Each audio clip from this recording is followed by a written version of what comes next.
All right guys, it is that time of the year. जी हाँ, आज आपको बताएंगे बेस्ट एंड वर्स्ट स्मार्टफोन। खाली बेस्ट नहीं, 2025 को पूरा हमने ततोला है।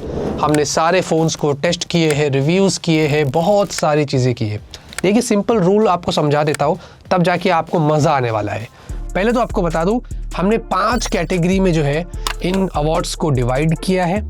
दूसरी चीज, हम यहाँ पर एक विनर चूज करने के, या शायद 2 भी हो सकते हैं, और एक रनर अप कैटेगरी भी यहाँ पर रहेगा। ये हर कैटेगरी की यहाँ पर बात हो रही है। तीसरी चीज, ये बहुत इंपॉर्टेंट है, जितने भी फोन्स हमें नवंबर और दिसंबर में देखने को मिले हैं इस साल, बिल्कुल भी इस साल वो कंसिडर नहीं होते हैं अवार्ड की कैटेगरी में, क्वालिफाई ही नहीं होते हैं। क्योंकि भाई अपडेट्स आते हैं, लॉन्ग टर्म रिव्यूज होते हैं, टेस्टिंग होती है। मुझे समझ नहीं आ रहा है कि लोग इनको अवार्ड कैसे दे रहे हैं जो अभी नवंबर और दिसंबर में लॉन्च हुए। ये अगले साल 2026 में क्वालिफाई होते हैं, इसीलिए हम उन सारे फोन्स को हटा चुके हैं। और हाँ, रैम प्राइस और ये सारी चीजें बढ़ रही है, प्राइस हाइक हो रहा है, तो मोस्टली हम पूरी कोशिश कर रहे हैं कि जिन प्राइस पर ये फोन्स आए थे वही प्राइस को कंसिडर किया जाए।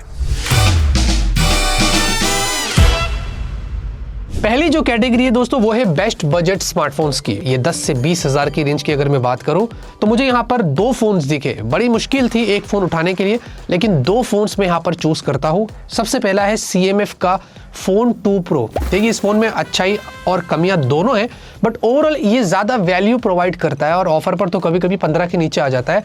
तो आई थिंक ये डिजर्व करता है ये स्पॉट। गोइंग फॉरवर्ड बस आप CMF को यही कहूंगा मैं कि भाई प्लीज डुअल स्पीकर्स लेके आइए, बैटरी कैपेसिटी को इंप्रूव करिए, बाकी तो ज्यादा कुछ इशू नहीं है, कैमरे में थोड़ा काम करिए। और जो दूसरा फोन है जो विनर कैटेगरी में है, वो है Oppo का K13। भाई इसकी बैटरी तो सुपर्ब है, 11 से 12 घंटे का स्क्रीन ऑन टाइम इसमें आता है। स्नैपड्रैगन 6 Gen 4 ColorOS 16 भी ऑब्वियसली आप एक्सपीरियंस करेंगे।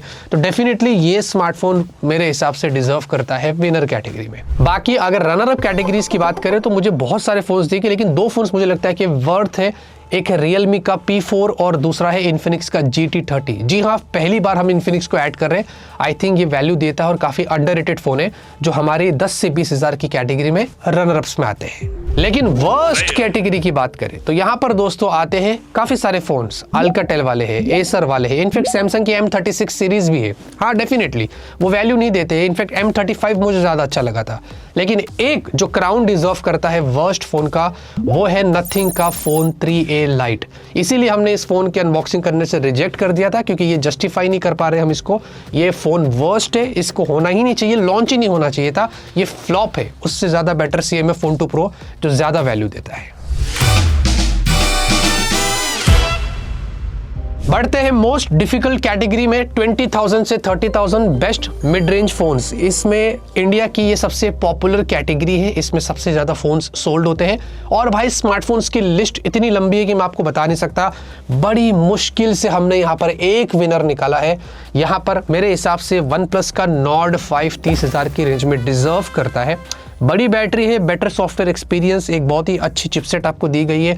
ओवरऑल दोस्तों मेरे हिसाब से बहुत सारे फोन्स डिजर्व करते हैं, लेकिन ये एक्चुअल क्राउन अगर मैं किसी को दूंगा वो है OnePlus का Nord 5। लेकिन रनर अप्स को भूलना नहीं है। रनर अप्स में बहुत बड़ी लिस्ट है।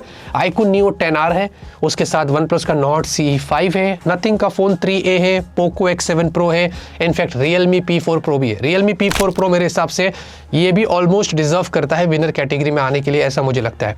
लेकिन अगर 20 से 30 हजार में हम बात करते हैं वर्स्ट फोन की, तो यहाँ पर एज सच कोई पर्टिकुलर फोन तो हमें नहीं दिखा, लेकिन Redmi की नंबर सीरीज और Realme की नंबर सीरीज को मैं ऐड करना चाहूंगा, ताकि इससे ब्रांड को कंस्ट्रक्टिव फीडबैक मिले कि भाई अपनी नंबर सीरीज को प्लीज खराब मत करिए, अच्छी प्राइस सेट करिए, अच्छे फोन्स अच्छे चीजों के साथ लेके आइए। तो मुझे लगता है कि ये बेटर रहेगा। 30 से 50 हजार की रेंज की अगर बात करें तो ये हो जाती है बेस्ट प्रीमियम फोन्स कैटेगरी, जहां पर इसमें सबसे पहला जो फोन है जो विनर कैटेगरी में आता है, और ऑब्वियसली मुझे एक ही फोन लगा है जो विनर में डिजर्व करता है, वो है OnePlus का 13R। जी हाँ, एक बहुत ही इंटरेस्टिंग अंडररेटेड फोन है। ऑब्वियसली यहाँ पर आपको बड़ी बैटरी है, सॉफ्टवेयर एक्सपीरियंस अच्छा है, परफॉर्मेंस प्राइस के हिसाब से यहाँ पर इसने अच्छी लेके आया था। तो डेफिनेटली OnePlus 13R मेरे हिसाब से एक बेस्ट फोन डिजर्व करता है अगर प्रीमियम कैटेगरी की बात करते हैं। और अगर रनर अप्स की यहाँ पर बात करें तो मेरे हिसाब से iQOO Neo 10 जो है ये यहाँ पर डिजर्व करता है अगर रनर अप्स की यहाँ पर बात करते हैं। लेकिन अगर इस प्राइस कैटेगरी में 30 से 50 के बीच में अगर हम वर्स्ट फोन की बात करें I am not sure, but मेरे हिसाब से पिक्सल 9a होना चाहिए। काफ़ी कमियां है इस फ़ोन में और इसकी एक्चुअल प्राइस 30 से 35 के बीच में होना चाहिए था, लेकिन ये फ़ोन आज भी 45 से 50 के बीच में आता है। ये डिज़र्व ही नहीं करता है और इसमें बहुत कमियां है, बहुत इश्यूज़ है, गर्म होता है, बैटरी ड्रेन होती है। तो आई थिंक ये मेरे हिसाब से वर्स्ट कैटेगरी में आ जाता है।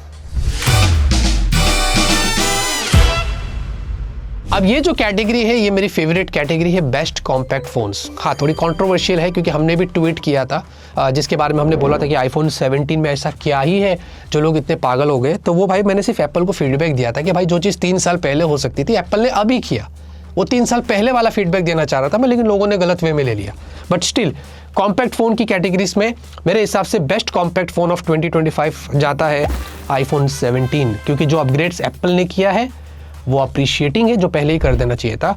और काफ़ी अच्छा फ़ोन मुझे लगता है। और ये जो अगले साल का सेल आएगा ना, बिग बिलियन वगैरह, ये भाई बहुत ज़्यादा बिकने वाला है, मुझे तो ऐसे ही लग रहा है। और अगर रनर अप्स की बात करें तो वीवो का X200 fan addition, one plus का 13s, आई थिंक ये दोनों फ़ोन्स डिजर्व करते हैं इन रनर अप कैटेगरीज के अंदर। Xiaomi 15 भी मैं डालना चाह रहा था, लेकिन सॉफ्टवेयर के हिसाब से और थोड़ा फ़ोन गर्म होता है इस हिसाब से मैंने उसको ऐड नहीं किया।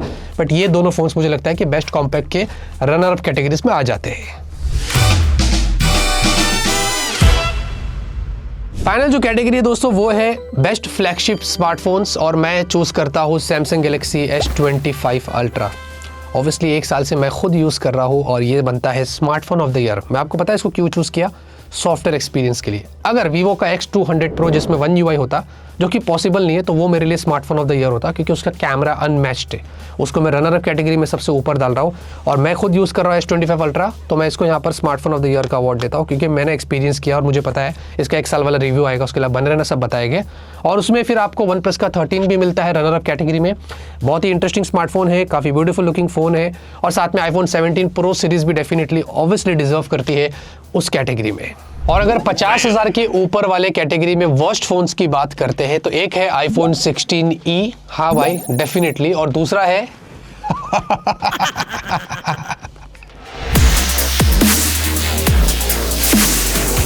लेकिन वाइल्ड कार्ड एंट्री, क्लैप हो जाए, वाइल्ड कार्ड एंट्री भी है। हाँ ये देखो, why do these phones even exist. बाकी फोल्डेबल्स भाई देखिए, फ्लिप है, सैमसंग का Z Fold 7 है। काहे का अवार्ड भाई, ये फ़ोन्स अलग ही कैटेगरी के, वीवो का भी फोल्ड है, ये सभी लोग लेते नहीं हैं, तो इनोवेशन में क्या ही अवार्ड देंगे, मेरे हिसाब से तो बनता ही नहीं है। ऑलराइट गाइस, तो भाई देखिए सबकी अपनी ओपिनियन होती है, ये हमारी ओपिनियन थी, हमने आपको बता दिए best and worst phones of 2025, जहां फीडबैक देना था वो भी दे दिए। 2026 में उम्मीद करते हैं कि सारी ब्रांड्स जितना इस साल काम करिए उससे ज़्यादा इंप्रूव करें। हाँ, प्राइस हाइक होगा वो तो हमें पता है, लेकिन हमारे चैनल पर हम बहुत सारे कॉन्टेंट्स आपके लिए लेके आएंगे, रिव्यूज़, कंपेरिजन्स, हर तरीके से जैसे ऑनेस्ट वीडियोज़ बनाते हैं, और जहाँ पर स्पॉन्सर्ड वीडियो रहेगी उसके बारे में जेन्युइनली आपको बताएंगे। इंप्रूव करने की पूरी कोशिश करेंगे, नए नए कॉन्टेंट तैयार कर रहे हैं, आप लोगों के लिए कुछ अलग एक्सपीरियंस कर रहे हैं हम लोग, जो 2026 में आपको देखने को मिलेगा। एज ऑलवेज दोस्तों, बहुत बहुत शुक्रिया, आपने 2025 में बहुत सपोर्ट किया है। 2026 में भी उम्मीद करते हैं कि आप अपने प्यार और सपोर्ट बनाए रखिए। सब्सक्राइब कर लो जिन्होंने नहीं किया है, लाइक शेयर, इस वीडियो को शेयर करो, और हाँ बने रहिए, बहुत मजा आने वाला है। Happy new year in advance, तब तक के लिए मुस्कुराते रहिए।